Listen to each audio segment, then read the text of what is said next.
also used as a commodity, right? And so this is an amazing thing about what happened. Washington sent out a huge contingent, about 13,000 militiamen. This is in the early 1790s. This is and led them out to western Pennsylvania. You know, he's commander-in-chief, right? So he could do that.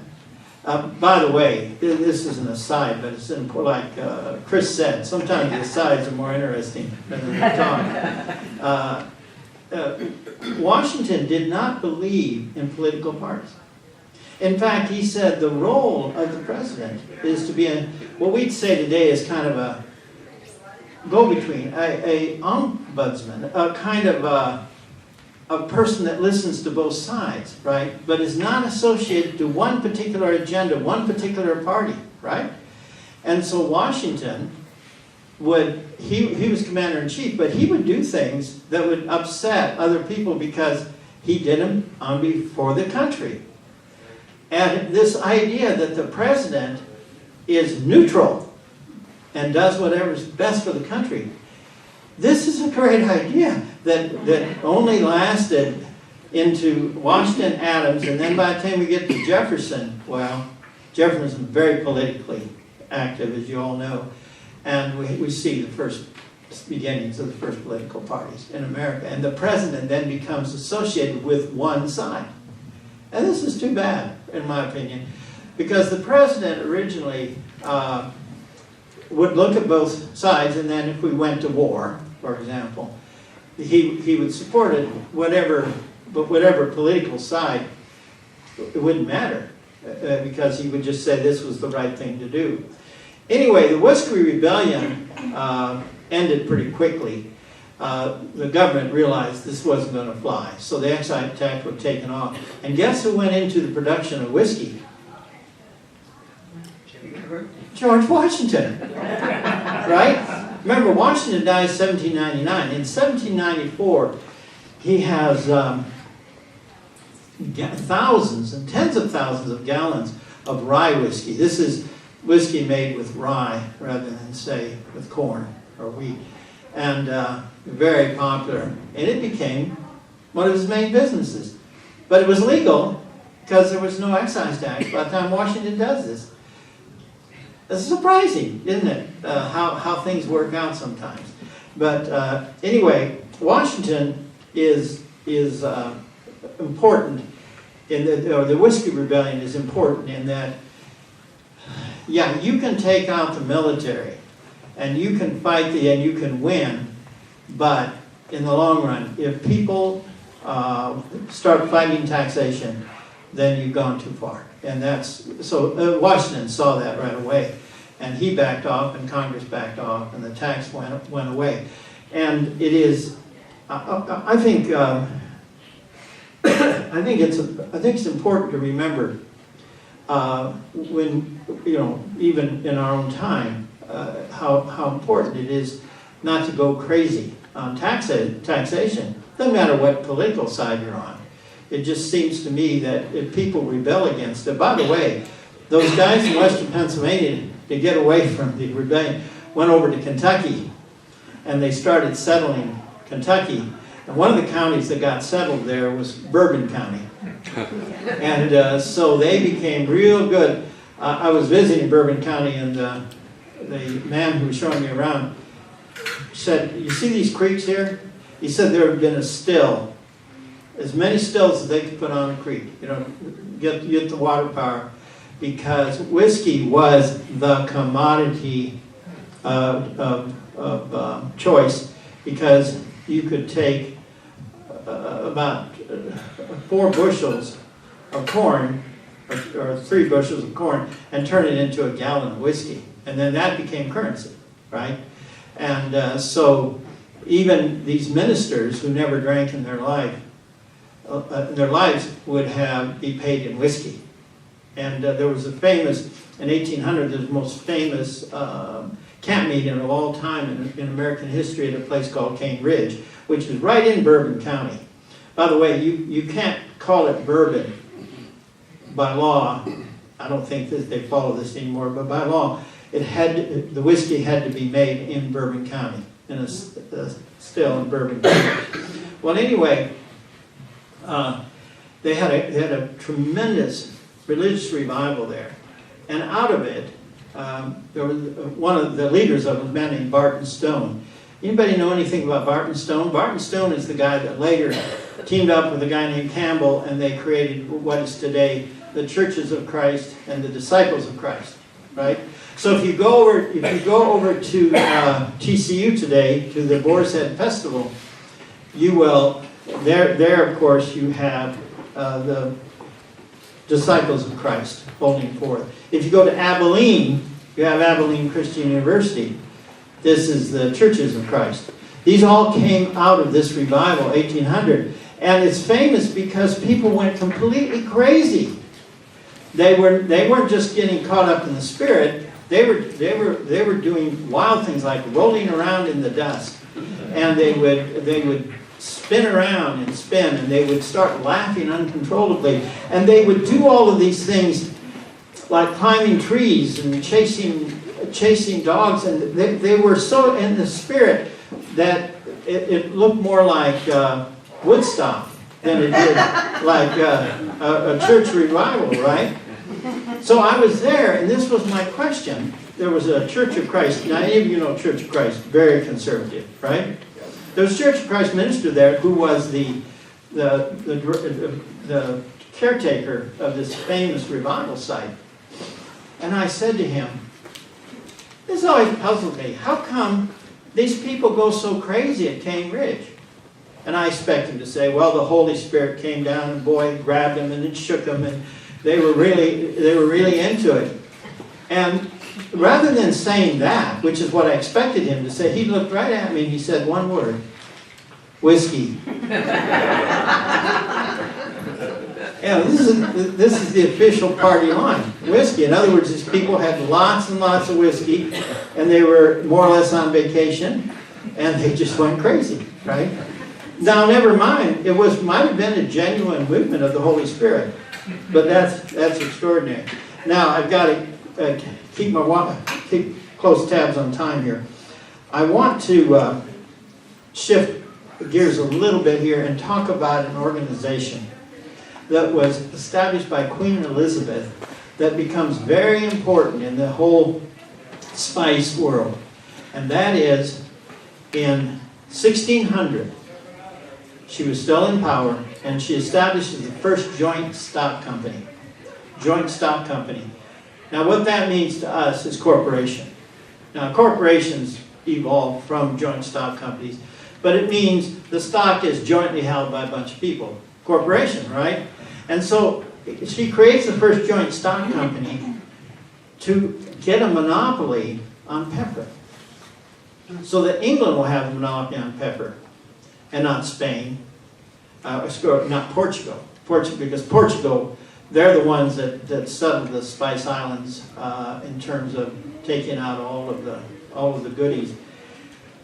So she creates the British East Indies Company, 1600. Now, Queen Elizabeth was very, very bright lady, and she understood that even the government wasn't rich enough to send all the ships over that it would take, and all. So what she creates in this first corporation in the world is essentially an independent government that has its own army, right? At its height, the British East Indies Company army was 250,000 men, and they have thousands, tens of thousands of employees, and they control half of India, because India, the British were not able ever, well, at least for a long time, to take control of the Spice Islands. That was first done by the Dutch. The Dutch went in and defeated the Portuguese and took over the Spice Islands. Now, what's amazing here is this whole the whole story of how this plays out. So the British control, through the British East Indies Company. They control half of India. And in this half, they control the salt. And the salt, they produce the salt, and then they sell the salt. And anybody caught selling salt outside of this system, probably going to end up being executed. So the British were very tyrannical about this. You know what they did? They built a hedge. Now you look out, and there's a little hedge running across somebody's property, and you think, well, okay. They built a hedge. Are you ready for this? That was 2,500 miles long. And let me read to you the statistics on this. It was 14 feet high, 12 feet thick, thorn hedge. Let me repeat that.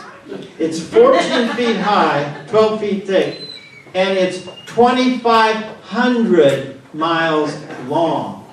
Now, why did they build that? They built that across the whole length of India. On one side, they totally controlled the salt trade. Now, why would they do this? Because there's so much money in salt, so much money in pepper. And they just bled India dry.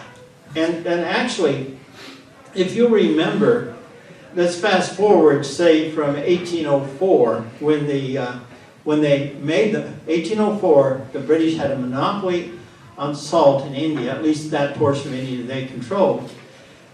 And 1930, what happens in 1930 in India? Gandhi marches to the sea. Why is he going to the sea? To illegally evaporate salt water and get what? Salt to sell outside the British system. And of course that sets off the whole Indian independence movement. And then it takes them quite a few years. 47 they finally achieve independence. But the whole thing starts over salt, right? Because let's just say if you're in India before 1930, you went out, you're at the beach, you put some salt out in a pan, or some salt water, and then it dried. You don't get much salt. By the way, the ocean is only 3% salt. And so you don't get a lot of salt from this, but if you do it over and over again, and you eventually have enough salt to use. So what Gandhi did was completely illegal. And what happened, he started his march, he was all alone, and people started coming. There were hundreds, thousands of people with him, right? And so they're all out there evaporating salt.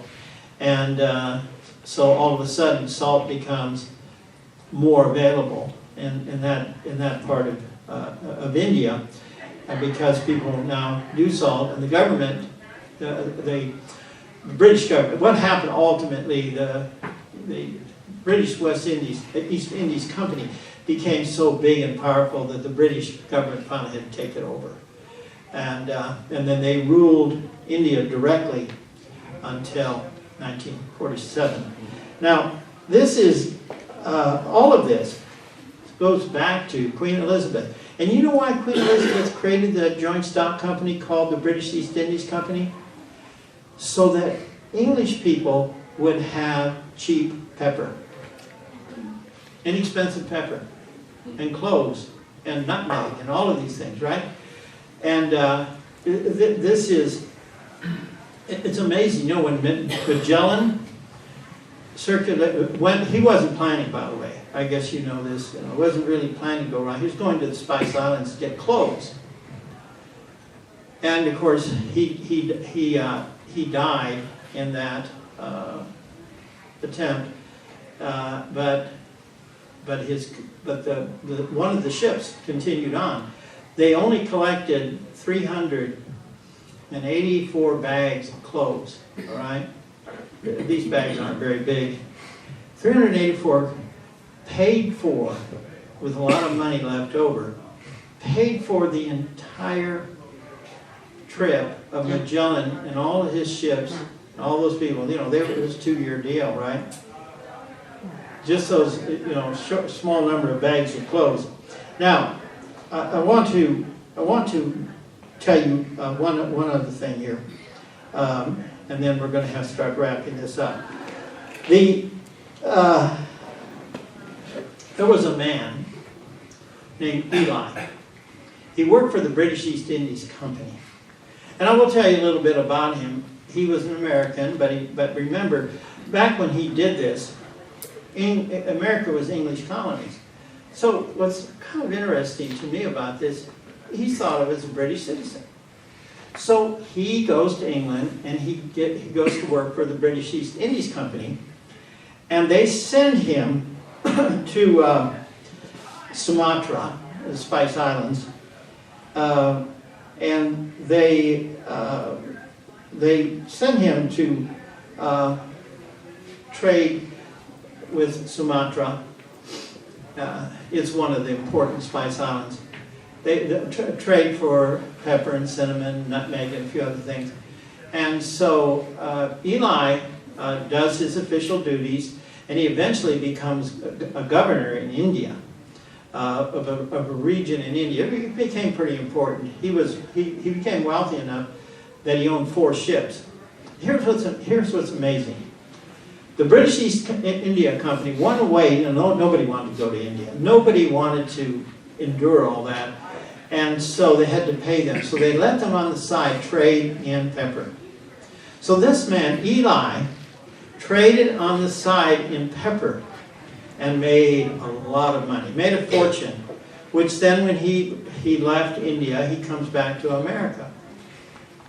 And he has so much money, he decides to take the bulk of his fortune that he made, this is like moonlighting, right? On the side, selling pepper. He decides to take that money and found a college.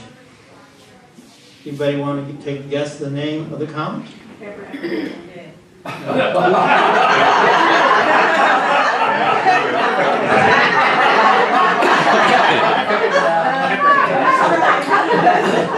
Yeah.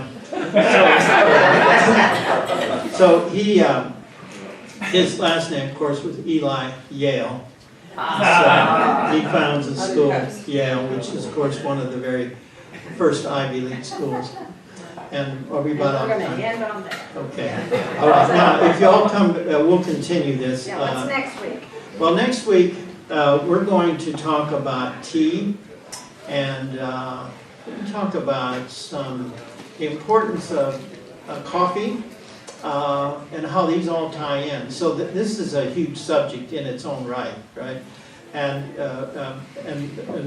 hopefully I can also finish up a little bit more on the spice. I'm not totally done. Here's the cliffhanger for you to have believe, and that is, what is the connection between the internet and spices?